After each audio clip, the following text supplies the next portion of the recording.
What's going on, guys? Boss6 here, back to another video, and today I have an album review for you guys.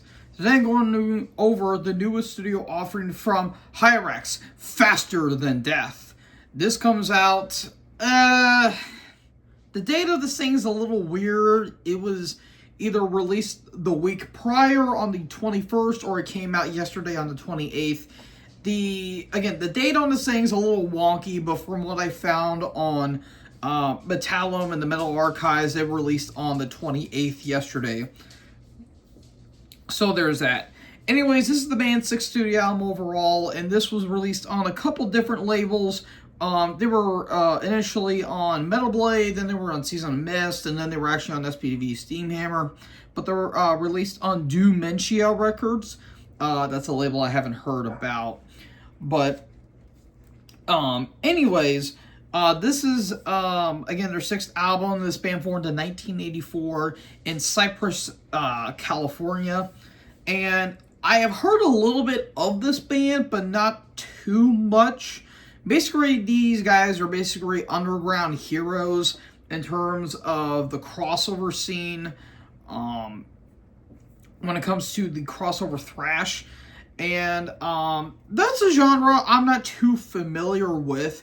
I've heard of the the big crossover thrash bands like the Havocs, Warbringers, obviously DRI and the like, but never fully got into that style of music up until right now. So anyways, with enough of my rambling, let's kick off with this review, starting off with the opening track, Drill in the Brain, where it has this drill sample, and then immediately I get moments of Havoc, DRI, and the like. This big, kind of hardcore kind of vibe, but very meaty riffs. I will say the riff work on this album is fucking fantastic. I just love how kind of aggressive and damn near hostile these riffs get. They almost get a little bit more of that Bay Area thrash, like Slayer, Exodus, I guess Overkill kind of vibe as well. And I'm going to be mentioning these bands here in a little bit, but yeah, very,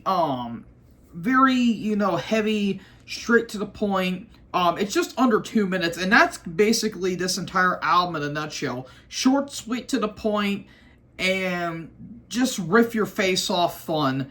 And that's basically the essence of this entire album. Then we get into track 2, Armageddon. And now this one kind of reminds me a little bit of Razor. More so the Bob Reed era. I would say more a line of like Shotgun Justice, and to a lesser extent Open Hostility, where it has, that kind of, like just straight ahead thrash riffs, which is really nice. Very nice bass line near the, towards the end of the song, which was really cool. There's a little bit of an Overkill vibe, and the vocals do kind of remind me a little bit of Bobby Blitz, but without, the kind of like that, like without the over-the-topness, if you will. It's a very nice, like hardcore shout, which is really nice. A little bit of a Paul Bailoff thrown in there too, which I really do like. And yeah, that's one of my favorite tracks on here. Then we get into Drown Bodies. This is where the pace kind of slows down a little bit to get a little more groove lean with this one. Massive Exodus vibe off of this song in particular, though, like more so their 80s output. I would say like Pleasures of the Flesh and Fabulous Disaster to a lesser extent, which I really, really, really do like. Then we get to the title track. Again, a little more groove laden. They kind of, more mid-tempo pace at the beginning. But then the riffs kick in into this massive power trip vibe. Really more in the lines of Nightmare Logic, which is, the big kind of antithesis of that band. Again, rest in peace, Riley. But yeah, a massive power trip vibe on that song in particular, which is really, really, really cool. Then we get to Psychiatric Ward. This song reminds me a little bit of Enforced, which is really, really, really cool.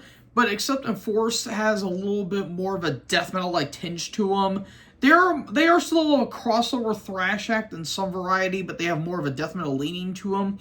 But that song kind of reminded me a little bit of Enforced, in a way, which I thought was pretty cool. And then we get into the track Relentless. We kick off side B with the Relentless, and this one has a little bit of a classic metal vibe to it. Like, has more of the lines, I would say, of like Death Angel, more lines of you know, Iron Maiden. Hint bit of Pantera thrown in there, but this is actually good. Sorry. No, that's gonna piss a lot of people off. Look, short, sweet, to the point. Like the early Pantera, you know, their first album with Phil Anselmo and their second one, Cowboys from Hell and Power Metal. I like those, but the other ones I don't care for. Just gonna say that right here, right now. A little bit of something from like Cowboys from Hell, I would say, which is pretty unique. But it mainly reminds me of Judas Priest, like a Judas Priest like bridge, which I thought was pretty cool. And then we get into the track Revenant. Again, has that more overkill kind of vibe to it. More in the lines of like Horoscope, Years of Decay, and I would probably say Taking Over as well. Where you can kind of say Overkill kind of influenced crossover thrash if you want to, because they do have a bit of a crossover vibe on their early on their early albums, which is pretty cool. So that's very nice. Then Warlord's Command. This is a more Megadeth-like groove. I would probably say something of like, you know, So Far So Good So What, and Killing Is My well, no, not really Killing Is My Business, but more like Peace Sells, and maybe Rest in Peace to a lesser extent. Like early Megadeth, I get that. But you also get some like Slayer moments. Not really a lot of dive bombs on this album, which is kind of strange considering it's crossover thrash. But not really a lot of dive bombs, but there is a bit of a Slayer vibe on this. And then World's End is just a rip your face off thrasher. Like the first half is more of a crossover vibe, and then the second half full blown, full tilt boogie thrash. That's literally it. And yeah, this is a great album. Minor complaint, maybe songs could have been expanded just a little bit more, but that's just a minor complaint. But even then, that's nothing really. That's literally nothing. I'm just kind of nitpicking a little bit here.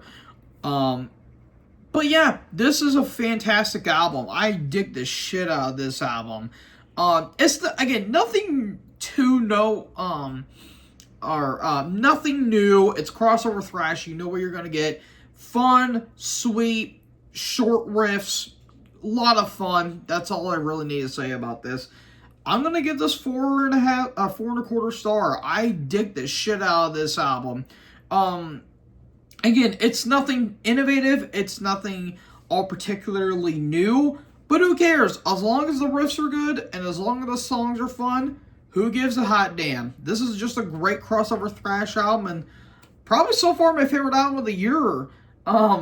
More than likely, because this was a killer album. Great shit all around.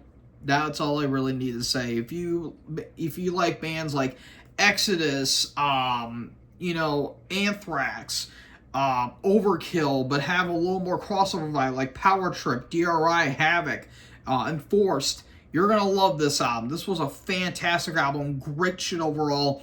4.25 star for me. So, folks, what do you guys think about Hirax's Faster Than Death? Let me know in the comment section below. Make sure you guys leave a like, leave a comment, tap that big red subscribe button, and tap the bell so when I upload, you guys will be notified. Thank you guys so much for watching this video. Most importantly, join Herd. See you guys in the next video. Peace out.